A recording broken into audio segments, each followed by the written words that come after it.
一直有个困惑，我们工作是为了挣钱，挣钱是为了消费，但是大部分人都是挣的没有花的多，到头来钱越来越少，负债越来越多，也就越来越穷。工作、消费、贫穷就像是个死循环。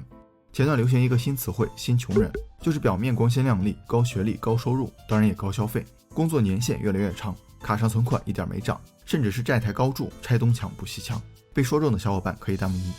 其实新穷人这个概念来自于一位极具影响力的社会学家齐格蒙特·鲍曼。他在《工作、消费主义和新穷人》这本书中，不仅通过社会地位、生产关系划定了新穷人的标准，还把工作、消费、贫穷三者的关系阐述得鞭辟入里。今天咱们就聊聊这本豆瓣8.2分的社会学著作。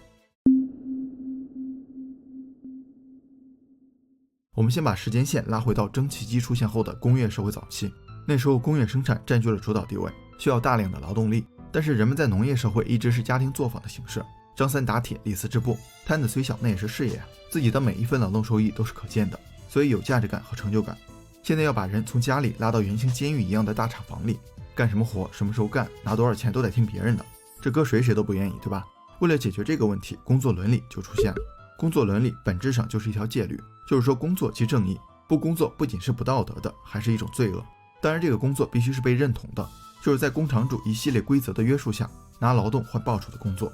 上层阶级希望通过这种方式把劳动者教导成只服从不思考的工作机器，什么人权、自由、个性，这些平时被赞扬的人类美德，到了劳动者身上就变成了罪恶。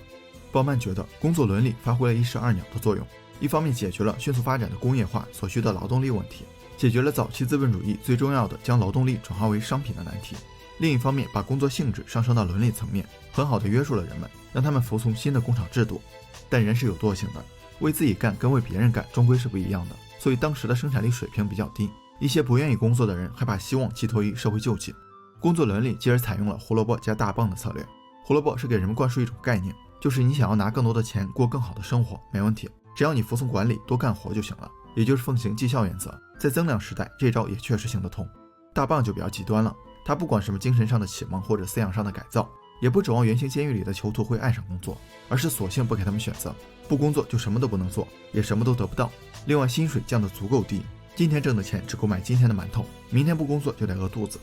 就这样，资本家通过工作伦理把不合理的要求变成了当时的主流价值观，人们改掉了原有的生活习惯、喜好和欲望，变成了流水线上的工作机器。而且不管生活多悲惨，只要是通过工作换来的，都有一种道德优越性。工作高贵的伦理光环赦免了血汗工厂的半奴隶制，洗净了资本主义原始积累的肮脏毛孔。鲍曼把这个时期称为生产者社会，工作决定了人们的社会地位。但到了现在，情况不一样了。随着科技发展，生产力水平提高，大规模的工业化生产不再需要大规模的劳动力，我们已经从物质短缺的增量时代过渡到了物质过剩的存量时代。精简成了新的行业标准，人效成了企业的目标。人们发现工作的上升空间变窄，想通过干更多活获取更多的报酬已经行不通了，而且科技越是进步，自己就越有可能被淘汰掉，人们之间的差距也越来越大。这个时候，之前那套工作伦理在大家心里的地位已经动摇了。存量时代的目标是消耗，而消耗就是吃穿用度这些消费行为，所以鲍曼把现在定义为消费者社会。跟生产者社会通过社会分工来塑造其成员的方式不同，消费者社会要求人们以消费能力和意愿参与其中，就是说幸福生活不在流水线上了，而是在超级市场内。谁能在远远过剩的商品中任意挑选不断购买，谁就能得到社会的尊重，而且消费的越多，他的社会地位就越高，也就越幸福。消费者社会的高明在于，每个参与其中的消费者都觉得自己掌控了一切，但是他们不知道生产者社会定下的规则到这里已经没有了规则。工作伦理学演变成了大家更愿意接受的消费美学，每个人都从被操纵的棋子变成了积极主动的参与者。我们也能发现，现在人们获取社会认同的手段都是通过我拥有什么，我买得起什么这些消费层面上的。消费市场也为了这个目的变得复杂而又灵活。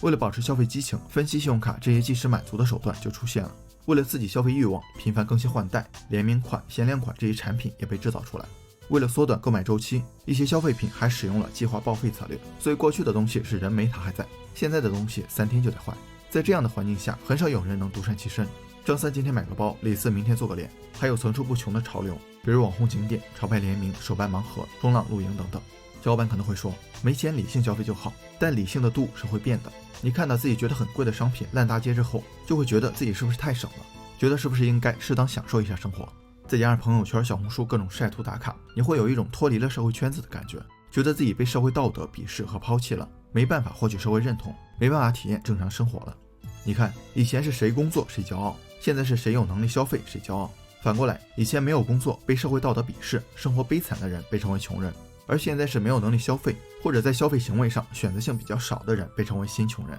贫穷不仅限于物质匮乏和身体上的痛苦，它也是一种羞愧感和负罪感的心理状态。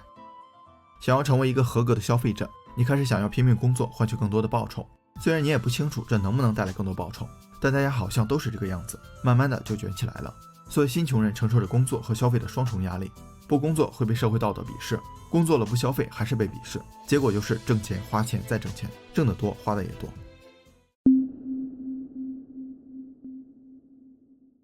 在消费者社会，工作虽然不再是自我构建的轴心，但也没有被弃如敝履，而是出现了一些变化。首先，劳动力过剩就意味着工厂企业有更多选择权，不用要求员工喜欢自己的工作，因为每个职位都有一大批人竞争，你不干别人就干，也不用去监督约束或者画饼，因为越来越卷的环境无形中给了他们压力。在这种情况下，稳定的有保障的工作就是天方夜谭，灵活性劳动代替了铁饭碗，滚动合同代替了工作保障，而这个灵活性更像是被美化后的描述，它更多代表着缺乏保障、居无定所，还有看不到的未来。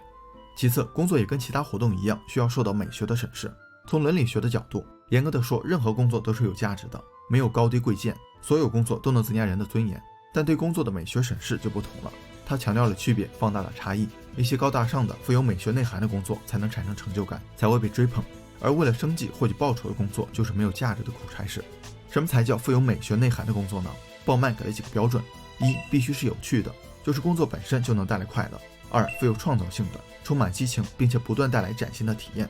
三、能够自我实现的，就是能够带来骄傲、自尊、荣誉，能够作为生活的核心。很明显，这种工作一天24小时投身其中也不会觉得痛苦。当然也很明显，在新穷人群体中根本找不到，他们是成功企业家的专属，比如比尔盖茨、巴菲特、杰夫贝佐斯、埃隆马斯克。在消费者社会，他们只负责不断创造让人们不断消费的东西。最后，失业这个概念也随着每一次经济周期的轮回发生着变化。一般我们觉得失业是经济放缓的暂时表现，过了这段时间，工作就纷至沓来，所有人都能充分就业。但鲍曼发现，就业水平从来没有在连续萧条之后恢复过，再加上经济发展之路转向了用更少的劳动力完成更多的工作，这种无情的累加推动了范式转变的产生，失业就逐渐被过剩取代了。跟失业不同，过剩就是多余的、编外的、不被需要的。鲍曼对这一现象批判的更为直白，过剩的人没法增加社会财富，增加的只是社会负担，仿佛在消费者社会没了他们，经济反而会更好，所以他们会一直被排除在经济活动之外。结果就是新穷人努力做着不符合美学的工作，力求在消费市场上有更多选择，获取社会认同，但收入不稳定，收支不平衡，让他们没办法在工作上有更多话语权，只能忍受高强度的加班、领导的压榨。毕竟一旦失业就可能沦为过剩的人，所以我们经常听到同事抱怨辞职不干了，但真正敢把辞职信扔到老板脸上的寥寥无几。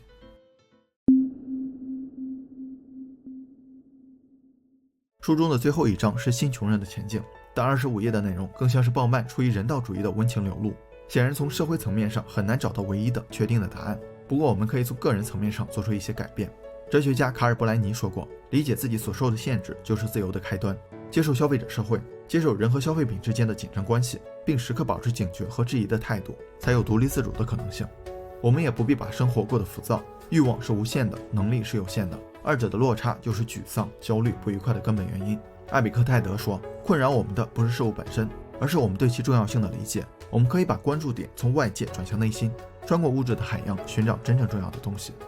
另外，要摆脱新穷人这个道德绑架式的定义，我们还需要提升自我价值感，就是自己先重视自己，做到自信、自尊、自强。我们要意识到，获得别人的尊重，并不是只有消费这一个途径，一个人的才能、人格、修养同样能得到社会重视。最后还想说，工作也好，消费也好，他们都不是生活的全部。就像《心灵奇旅》中的一句话，有时候我们努力寻找生活的意义，殊不知生活的意义就是生活本身。